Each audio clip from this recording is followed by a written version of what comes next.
Yeah, the... too fast, is that right?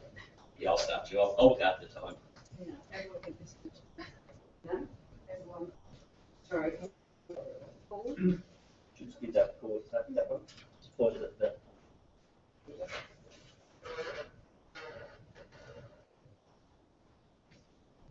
Do you want me to sit up there?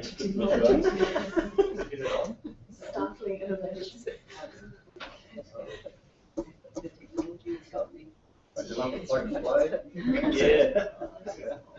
Oh, there you go, that's the next one. Okay. It's still not flipping. Let's just see if we get flipping for you. Something worse than. Is it turned on?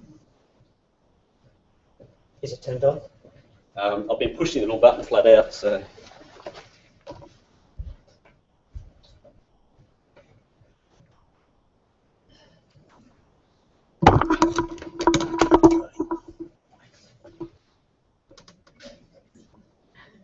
There you are, just on the slides, is that right? I'll drop the presentation. Is that right? Cheryl, if you just indicate Okay. We've got quite a few slides, so I'm going to nod a lot. The reason I thought it was really useful for me to offer to be in this, I'm actually working with multi-primary school at the moment. They've been on a journey in their learning spaces since 2008 and had some great successes and have currently got some money where they're looking to do some more input changes, and I'm helping them do a bit of research using some of the tools that I've used and developed for my PhD, which was recently completed. So I'm using positioning theory. I thought the ideas of positioning theory and an interview design that I created using my PhD would be very useful in helping the schools in thinking about what they've been doing and where they might go. So I'll be talking a little bit about that and looking at the intergroup understanding between architects and educators. I'm an educator, not by the way. So Melbourne Primary School in Melbourne, Central Victoria, it's a state school, and Melbourne is the first notable town in Australia, and so there's a heritage overlay on the school. The outside will stay as it is because of the overlay, but the inside can be changed. No, 2008, they got a grant, fairly small one in some people's minds, $280,000, and we're working on what will we use this for, and a lot of their thinking was in terms of that flexible, cooperative, all of the words that we've been just hearing about. And they, in fact, were very pleased to come up with a design in the end that has actually received a number of awards. And they believe that the environment has helped them, their learners and staff to shine. And so the spaces won some awards very quickly for what was achieved. And Claire, the principal at the time, she says that the reason it worked is the spaces were for the kids. I think it's her thought. It isn't a bit of PR, it's actually what she's thinking. So the purposes of the research for the school is very much we're partway through our journey, and they talk about it as a journey, and what's the next steps? How can we learn from what we've done in the past? What can we do? And everybody's voice was taken into the process from the start, and how can we continue in that? For me, the research issues are about how do you go about that, what are the methodologies that might be put in place that can assist. But we came up with some research questions that 5 minutes in and got nowhere. So I'm collecting data at the moment. The first bit of data was to analyse a presentation that's available on the spaces that were created in 2010 and looking at analysing that collecting interview data from current principals, staff and students, and then looking at some targeted observation of what's happening in the classroom, informed by the previous stages of research. So I've been analysing using positioning theory. I haven't got time to go into that at all, but looking at the positions, the speech acts and actions, analysing those, and what storylines come out of what's in the transcripts and the interviews that are available. And what I've been focusing on are the rights and duties that are isolated using positioning theory of all of the people involved, rather than talking about roles. So the first stage of the data analysis, this sort of presentation, and I could show you a bit of it if we had time.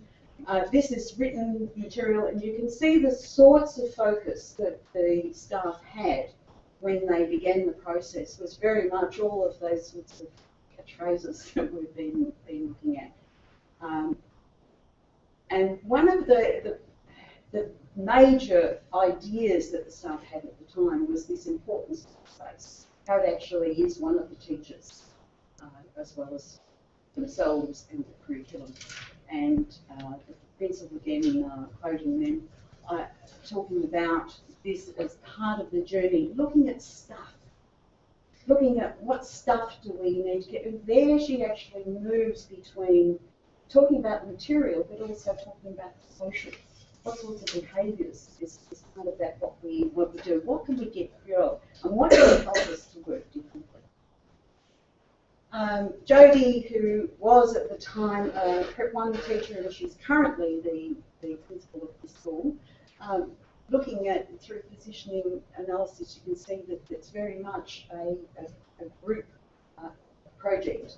We, everybody is involved. We. And Claire, of course, was a major person, the principal at the time, was a major person in getting all of the different all the different groups to be interrelating and talking to each other. Parent input was also really valued, as well as student input in the process. I could go into that in a great deal of detail. But a lot of the parents, when the teachers started sharing the pedagogical practices that they were aiming towards, started to think of the open spaces from 1970 and really needed to be convinced that no, we're not talking about that, and a lot of the parents experienced that. What I wanted to focus on today is a very interesting little vignette that's in the online podcast and transcript with Claire, and I actually personally experienced this with her as well, being a member of the community. Do a lot of volunteer work with the school in various ways. And when the first designs come back, with all this pedagogical great stuff that the teachers were thinking about, talking about, she came back with, it's not working, the designs aren't what we want, the designs really did not fit what they were looking for, and she really did not know what to do. And fortunately, a local who's an architect told her something really powerful to do. And she actually bravely, because this isn't what you would do as a pedagogue, she said to the architect, go back and sharpen your pencil. And the architect took this on. This is architect speak. And they could hear it. So instead of thinking of spaces, when the architect, after this, was walking through the school with Claire or listening to the emails, the architect was thinking of, what are the children doing? What are the children doing? Because that was the important thing. And eventually they came up with, including the movable storage. It was one of the things that Claire really desperately wanted, movable, flexible spaces, and she actually got it. And I see it all the time. Those rollable cupboards could change the shape of the environment. The classroom had lots of features that perhaps a lot of you would recognise the sorts of spaces we would like to work in. I won't reflect on the student views, except to point to you at the bottom there that the children actually do a lot of changing of the spaces as well. and tentatively, from the first lot of analysis, I'm really looking at what are the rights and duties that you can isolate. The teachers behave according to their duty to the students' rights, and the architects finally behave towards the rights of their client. And this is where the positive thing came out. So I then went on to interview Jody, and using a double stimulus. So talking about the questions that we are aiming towards, and then walking around the school.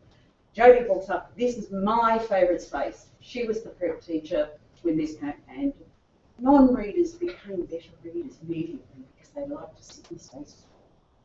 It was just a dramatic change. There's a lot of issues in the school with noise, and they also talk about visual pollution as well as noise, and just micromanaging at times, making sure the timetable's right, but also putting out extra bathrooms when the particularly high roofs in the building influence. So there's stories in Jody's walk around the school. Jody took these pictures and just chose what to look at. So we talked about what we were aiming for as co-researchers, and then we took the walk.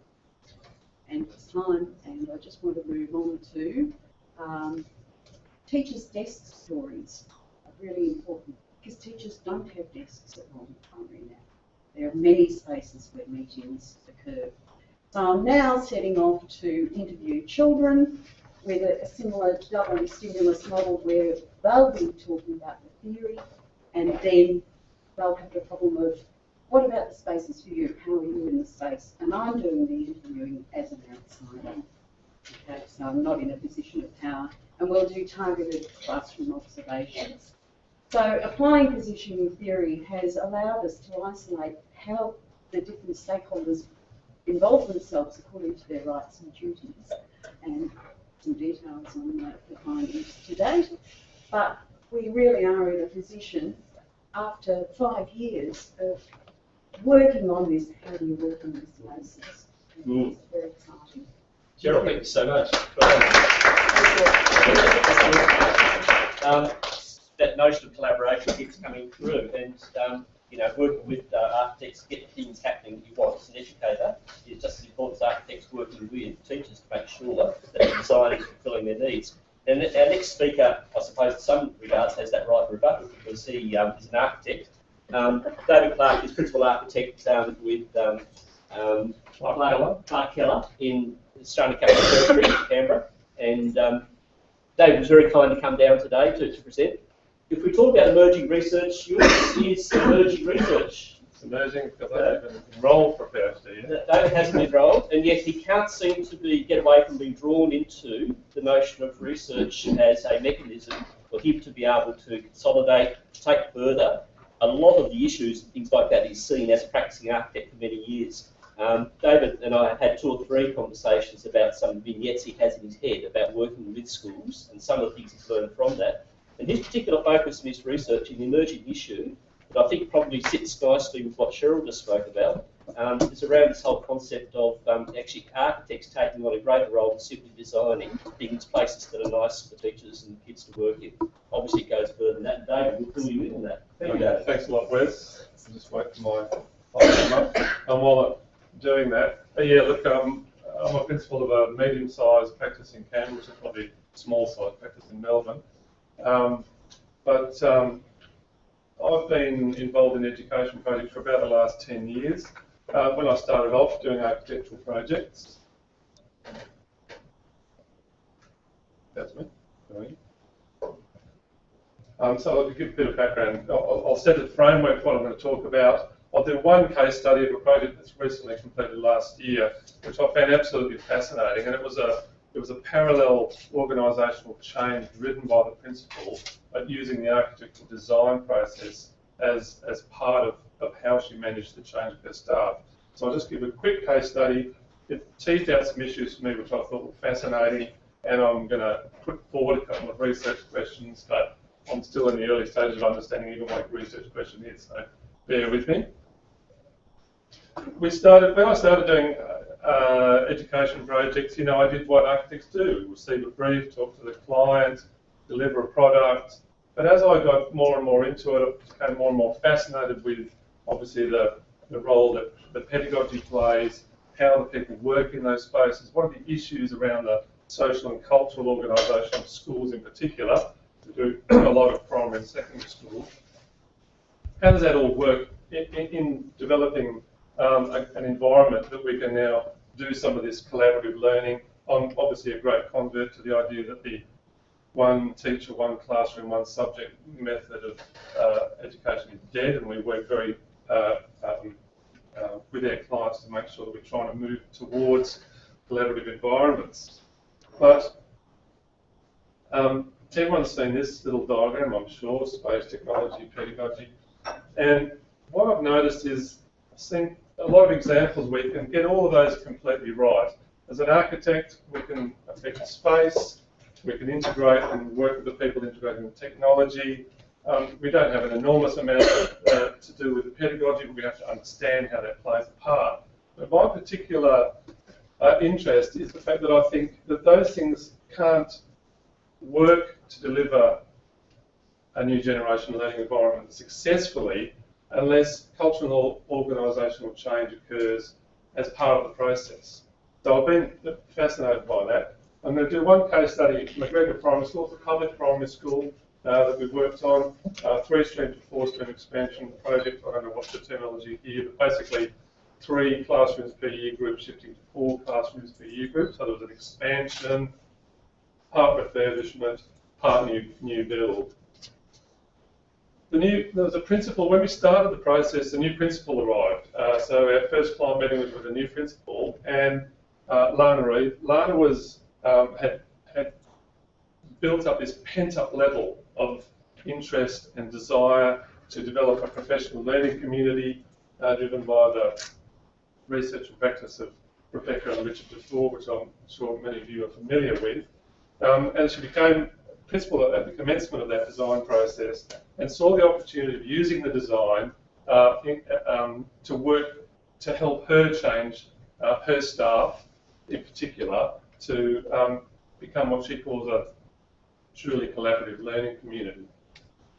I mean, I've only just come into this stuff and I'm just finding it absolutely fascinating. But a couple of these statements: all efforts must be assessed on the basis of results, not intentions. And it's become clear why that's important in a little while.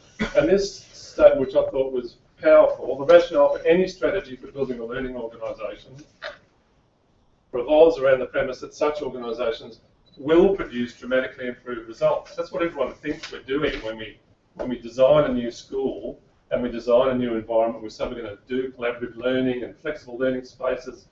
We want it to improve results, but the fact is that sometimes that doesn't actually happen. What happened was, in the existing school, the year groups teachers would hide out in one of these little bunkers in the back of the classroom, dotted around the school. And they'd invite an office. You can close the door. You can talk about stuff between yourselves in year groups. You don't have to talk to anyone else about it. You don't have to talk to the executive team about it. And Lana was saying, I want to change this. I want to change the way we do stuff in this school. And a lot of this was running parallel to our architectural design process. We were trying to design flexible learning spaces within the existing environment.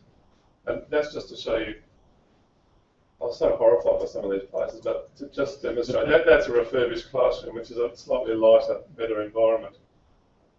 Lana, I said, how did you go about that? And she said, well, quite frankly, I was a bit blunt. She said, I'm going to be very powerful in my leadership message. She wanted to deprivatise all practices of her staff. Communication, sharing of resources, relationships between the teachers and the executive.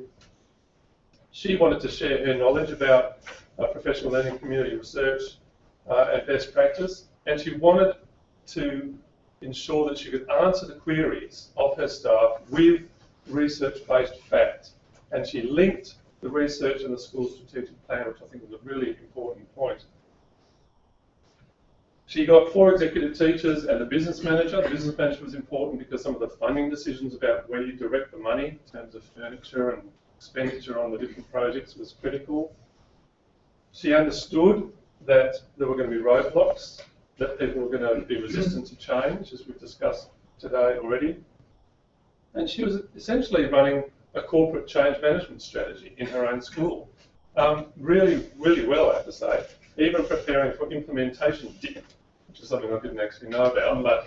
But, you know, all of this happens, everyone gets excited, they start work, nothing seems to have happened, everyone gets a bit depressed about it. So then you have to rev everybody up again for it.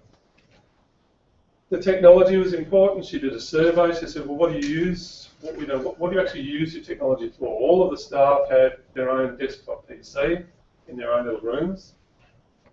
After the survey, she took all those away, gave everybody an iPad, and put 14 desktops in the staff room. And the staff room is a really important factor in this, and I'll talk about it in a minute.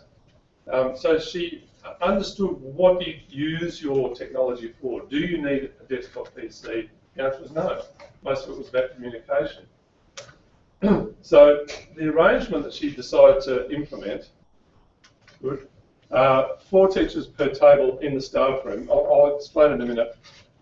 Executive team in the same open plan arrangement, which made them all available. All the teachers come into the staff room at the beginning of the day. And she says that it is enormously raised the level of professional conversation. What does that look like? This is part of it. It's a big room. This is one end of it. It's the kitchen, big kitchen, you know, 2 sinks, 2 Billy Boyle hot water systems, 2 fridges, 2 microwaves, plenty of opportunity for people to get tea and coffee and have a chat. So a big kitchen is a big part of it. There, the desktop PCs along the edge that any teacher can utilise. But this is probably the key. I know it looks a bit messy, but each of those groups of desks, they're the same, they're the replacement for the offices that were in the classrooms. She made them get rid of all of their stuff. I think someone talked about stuff. They have 1.5 shelves each now. Now, all of that was an enormous cultural problem for them until they realised that they still had VCR, you know, tapes that they never used and books that were out of date, and so the culling process was useful. So now they all work in there, they all hear each other's conversation, they all talk together, they can collaborate about students between different people looking after things. So it's really changed the culture of the organisation. It does look messy, but she's extremely interested in the way that's worked out. So the issues are that, I mean, this is pretty obvious probably, designed to be a powerful influence in reshaping the ways that learning communities work together. Fairly straightforward, I suppose. But the design phase is an absolutely fantastic time to be able to initiate organisational change in a school. I think strong leadership is critical. Every successful project that we've had has a principal that is absolutely passionate about what they're doing and trying to change things. They have to have a group around them that is supportive of that. And what I'm sort of interested in is architects can be a benign assistant to the principal and their executive team. We can diffuse change management by assisting, showing examples of how things might work, helping that management to occur. So a couple of the ideas of research that I'm thinking might be relevant is how can you, is there a correlation between the success of the development of a new generation learning environment and the management of process of organisational change that occurs alongside with it? I think that's kind of interesting because in my mind and my experience, the two have to go hand in hand. The second one, if that is true, what are the key processes that impact upon a successful outcome? And lastly, what modifications to the way that architects do things, especially in the briefing process, that can we assist that? I mean, I have a psychology background before I started architecture, so I'm naturally interested in this stuff. But I think that maybe we can, as architects, shift out from that space focus, which is only really a small part of it, into a much broader understanding of how we can help schools develop, as Lana says, truly collaborative learning environments. So thank you.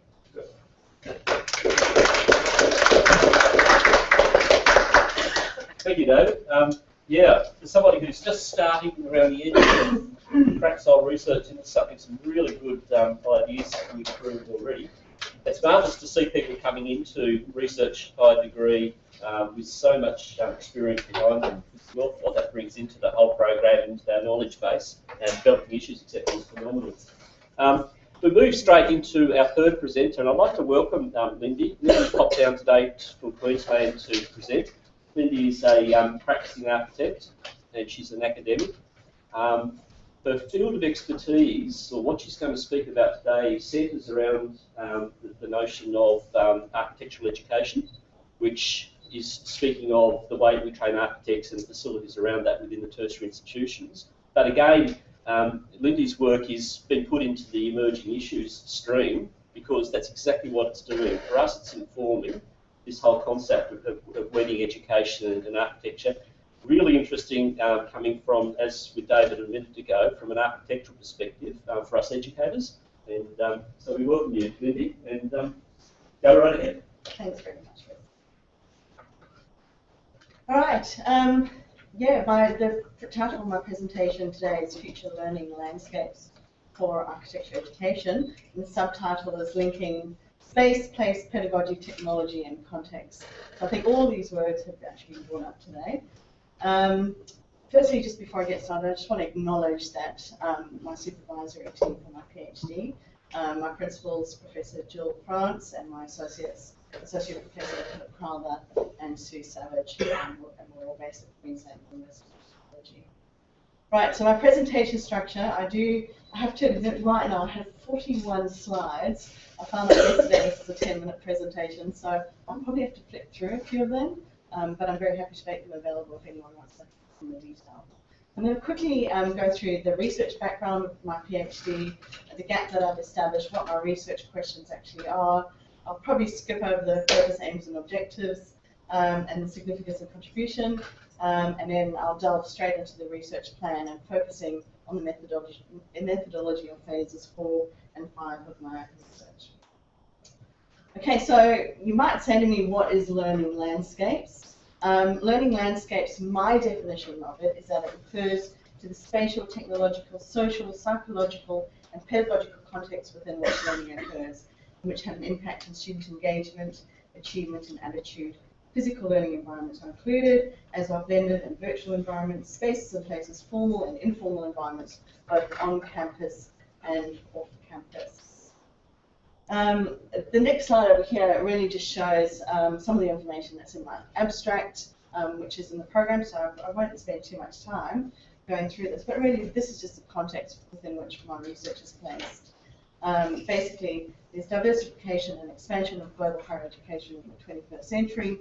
Things are changing significantly, and these changes are resulting because of surging student numbers, there's extensions and modifications to traditional curricula, modified geographical and pedagogical boundaries, and of course, what we've touched on earlier, this influx of new technologies, and this is having a severe impact on the way that we both teach within space, students learn within space, and architects need to be designing space.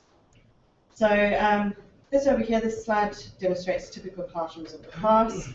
You can see a reading class, sewing class, music class, and exercise class, all of those completely different activities and probably completely different pedagogical approaches all happening within the same learning environment. Typical classrooms of today, well, we haven't really come that far, have we? Now, of course, I think my university, as with most universities around Australia, we're experimenting with collaborative learning spaces, and we're seeing some injections of colour, throwing a few casters, and then we're saying we've got collaborative new generation learning space. Forgive me if I'm sounding a bit cynical. The reality is that most spaces just still look like this, and some of the things that have come up today already is you determine your pedagogy and you teach within space because you deal with the space that you're given, and because of timetabling applications, we really can't control the spaces that we're given. So just in terms of who I am, I studied at the University of Natal in South Africa, so I've been a learner, I've been an activist. As a student, I actually led a campaign to actually strike back on the design of learning spaces where we actually wrapped up the building in paper that we thought was atrocious and was a hideous learning environment, which we came in one weekend, fueled and wrapped it up. I've been an architect that's been involved in master planning. Ken might recognise some of these images. I worked with Ken as a consultant when I was in practice as an architect at the Southbank Institute of Technology. I've designed learning environments themselves, mostly at the tertiary level, some at secondary level. And now my current role is that I am actually a teacher now, teaching environments. I'm in the capacity of senior lecturer in architecture at QT. Right, so that's the context. The research gap is that I've found that there is very limited current research on past and current architectural learning environments. I have found that there's limited research on current and experimental architectural pedagogy and how these are impacted by new technologies, particularly this whole move that universities are now moving towards online learning and the threat of the MOOC. And context limited research on the impact of predicted social and global change, and specifically in my area of research, what this means for architectural education. Right, so my research question is where and how are students of architecture likely to learn in the future context? I have 3 sub-questions, which is where do students of architecture currently learn? And where are they likely to learn in the future given the predicted social change? The second is how do students of architecture currently learn? And how are they likely to learn in the future given predicted social change? And the third is what is the probable impact of predicted social and global change on the future of architectural education? I'm going to flip over the next couple of slides because that will take my full 10 minutes. Okay, so my proposed research plan, I've actually broken up my PhD study into 6 different phases. Phase 1 to 3 are already complete.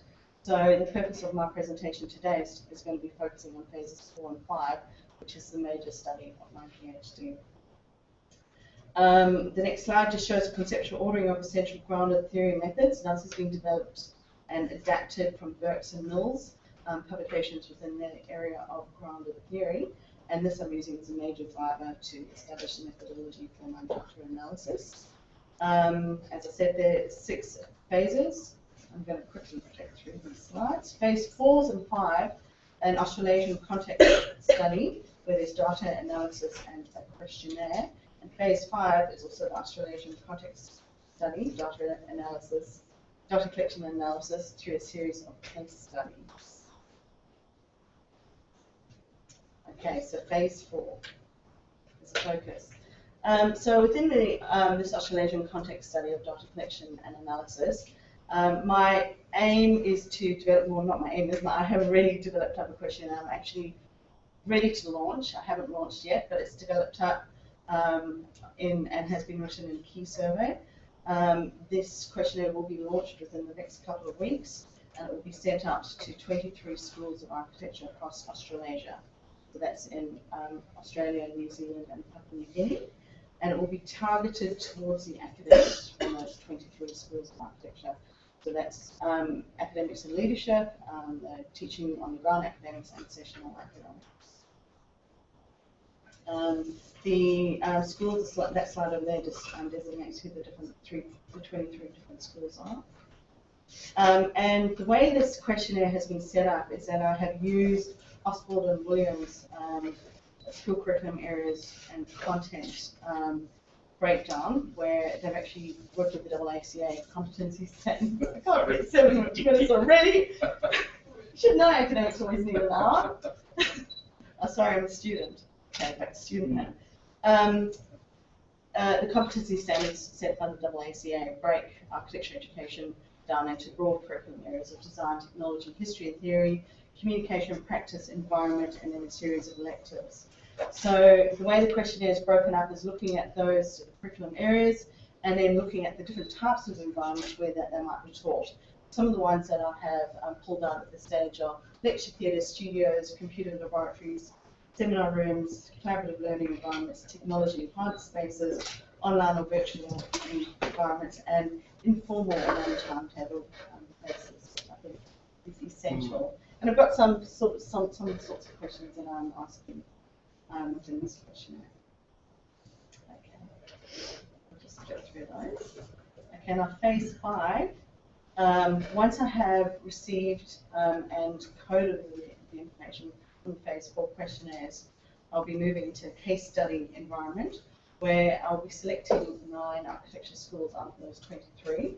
And case studies, I'm hoping to do a series of both face-to-face interviews and focus groups, with face-to-face interviews with heads of schools, of each of those 9 schools, and focus groups with both academic staff, including sessional and full-time tenured staff, and students, where I hope to go through and further question them in a focus group environment.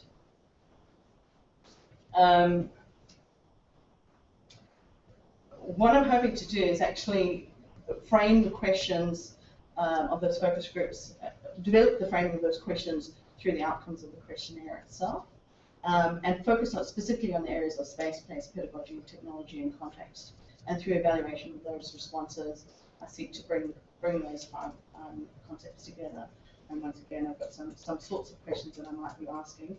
I'm anticipating that the focus groups will be very, very visually driven, where I will be actually tabling photographs or images of different types of learning environments, and not traditional learning environments, but environments where learning might take place, and then seek feedback from both the teaching staff and from the students themselves. I'm very interested in this concept of where teaching occurs and where learning occurs, and I'm not convinced that the two actually the same. That's time. Okay. I think I'm done. Thank you very much.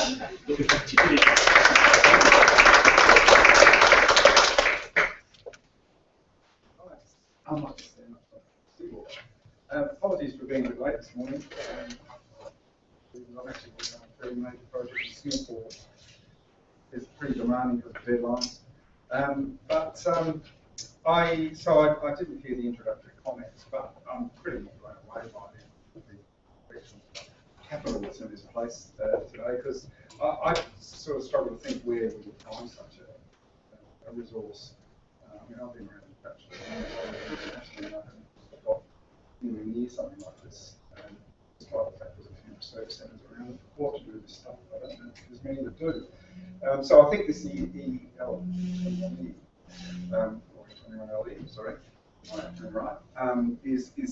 certainly going to be a real turning point, I think. Bang on about evidence-based evaluation of data and what can we put in front of a treasurer, or a state government, or a federal government, that says you must do this, you must put money in this, and the contrary votes to take it away. Right? So I think the 10 minutes are just a fantastic sort of pressure. It's focused on what's really important to know. I mean, I hate it too. I have 50 slides for a 20-minute sort of talk.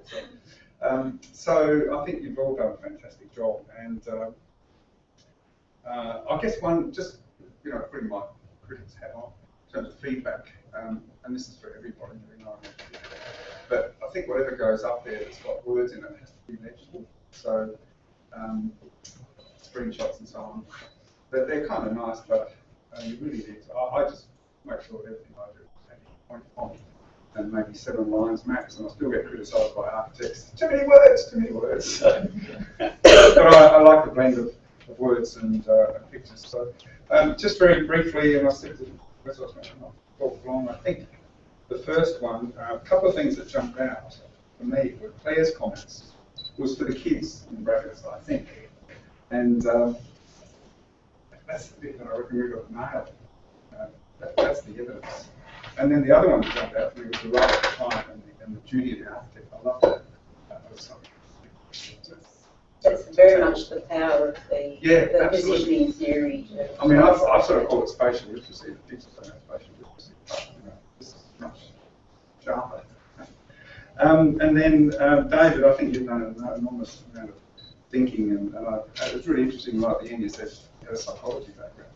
That's fantastic. That's where we try and find educational planners that think outside the kind of architectural discipline, I suppose. So, and I mean, I think you've got a lot of reading to do in theory, basically. But that's I think it's a fantastic change. It's taken me all my career. Just recently, I've become a change manager. I used to resist it. Just didn't want to be a change manager. That's what it's all about.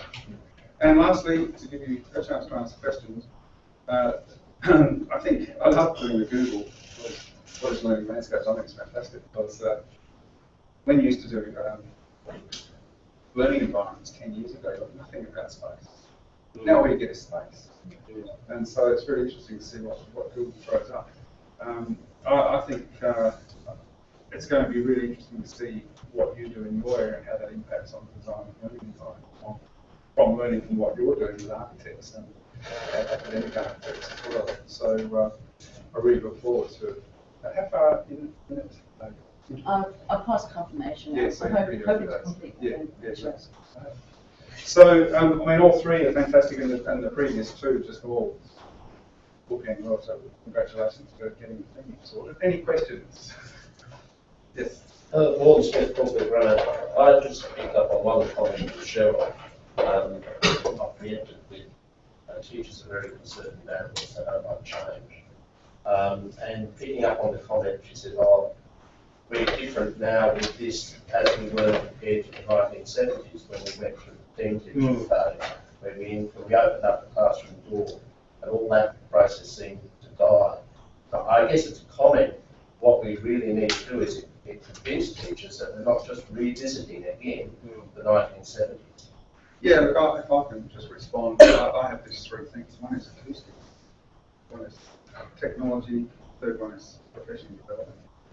And I don't think either any of those three were dealt with properly. Because I always have this problem. Project is what all failed in the 70s. What's the problem? So I go through those three things, and I think it's not that simple, but if you go through those three things, quite a few of what the problems were. Professional development probably being the main one, because if you had professional development, you wouldn't have a huge problem. IT sort of.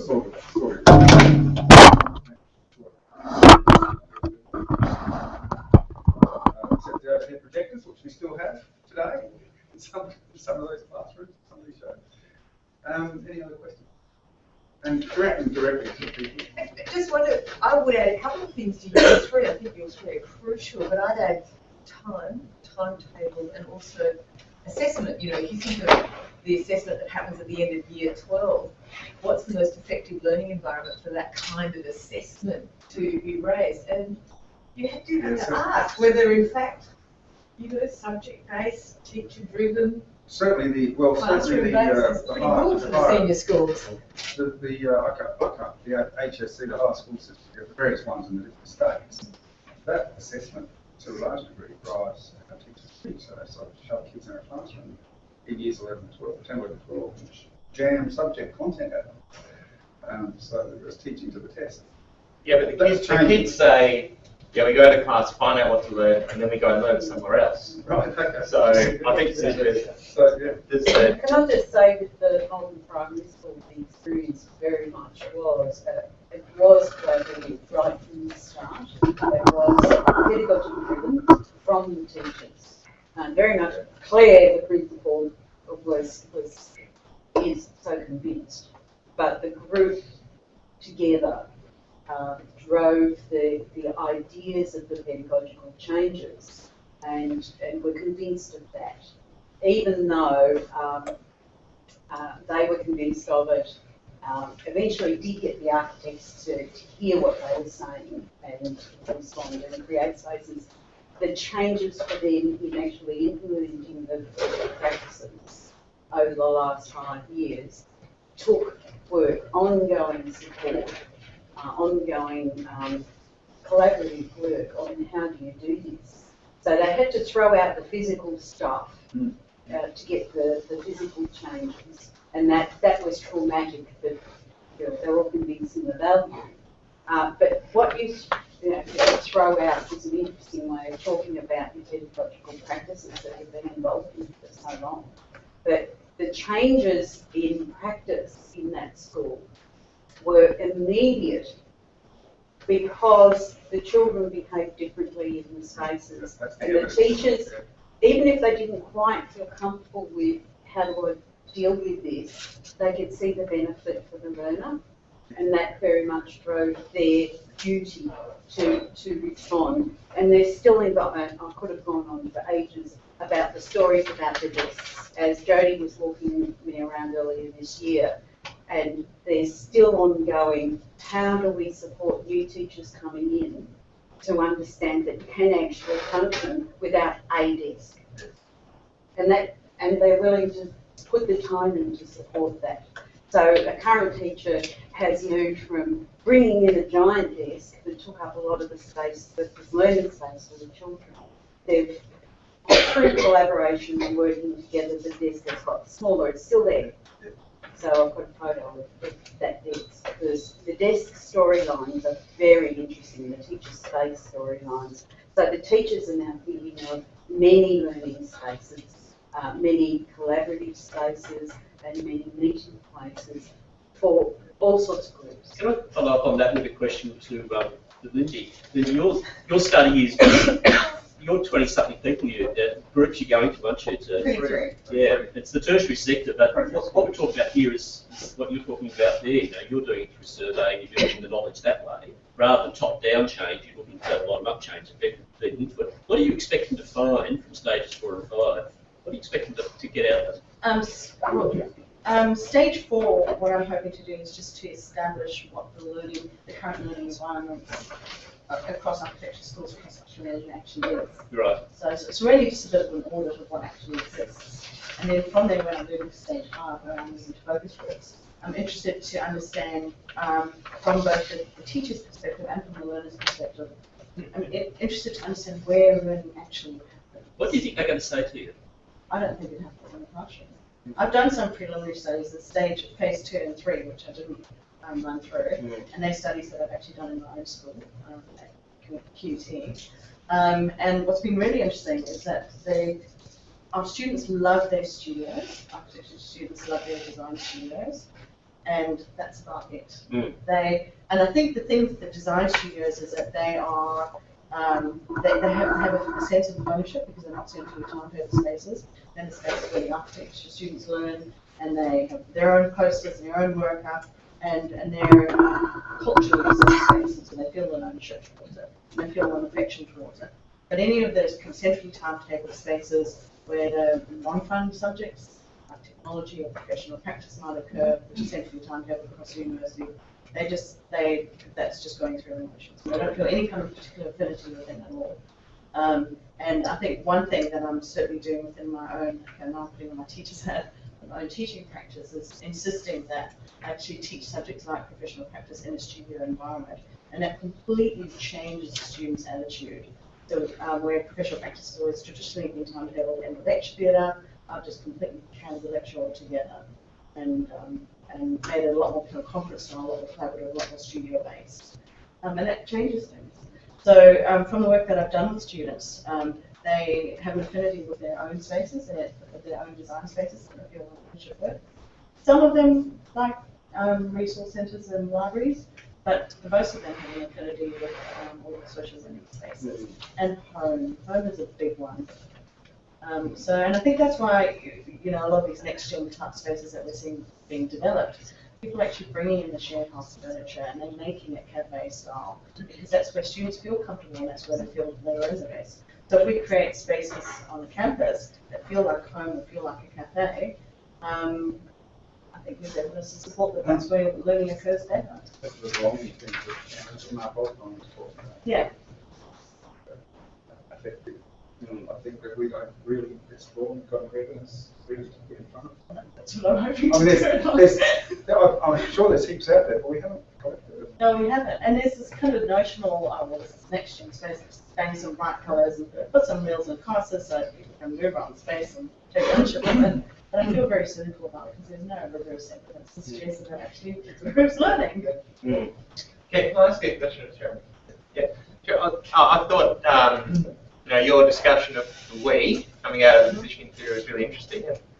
I'm familiar with Malden Primary School. I was on one of the panels that gave the school and the architects an award a few years ago. But it's a small school. It's intimate in terms of the relationships that you could build.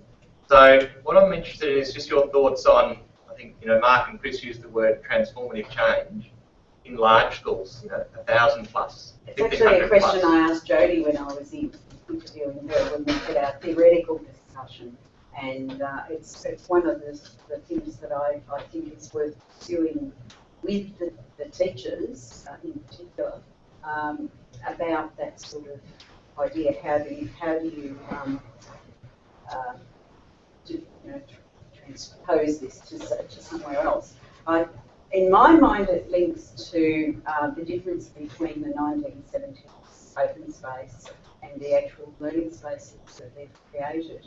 So we haven't got at Melbourne great big open spaces, and you've got to organise everything. It's actually opened up two classrooms together, two teachers, 30 or so kids, 25, 30 per group, but two groups together. But there's still micromanagement that needs to go on within that. And then there's management for the whole school. And I think that model might be able to be transposed, because a school of 1,000 is also subgroup. So if we think of groups that maybe you're functioning, even with the staff of only 8, you still have subgroups. So professional learning groups. Professional learning communities. Professional learning communities. That's what I reckon we do. So within that, and that's why the targeted observation of the classroom spaces, based on the theoretical ideas we've come up with, I think will be really powerful, because the children in taking their control of their own learning are using the spaces, making decisions, and it's in subgroups. So there's within the 45 children in one particular space, you might have 8 subgroups functioning at various times, and it's all flexible. I think there's some nice connections, particularly with Chris's project and what you've done already. I'm aware of the time. It's just one last point, but I think that was probably Dorothy Dixon. Well, yeah. You studied Dandelion. Yeah, that's nice. Control centres, actually. Because the schools within schools sort of mould exactly what you're saying. So, but I think it's really important to understand how you get that micro. I mean, a lot of people will be familiar with that, but the 2,100 student school was broken up into 7 300 student schools for that reason. Yeah. And even in little Malta with 100 kids, you have so much of that. In the department, Yes. 6 groups. So, Ken, thank you so much for being our resident expert for this session. And thank you as well to our presenters from this first suite of papers. We're moving after the break from the notion of emerging issues, which into the notion of emerging methods. And you'll probably tell, I mean, Princess Lindy's study, her presentation had sophisticated methodology around it. She did spend a lot of time focusing on that as well.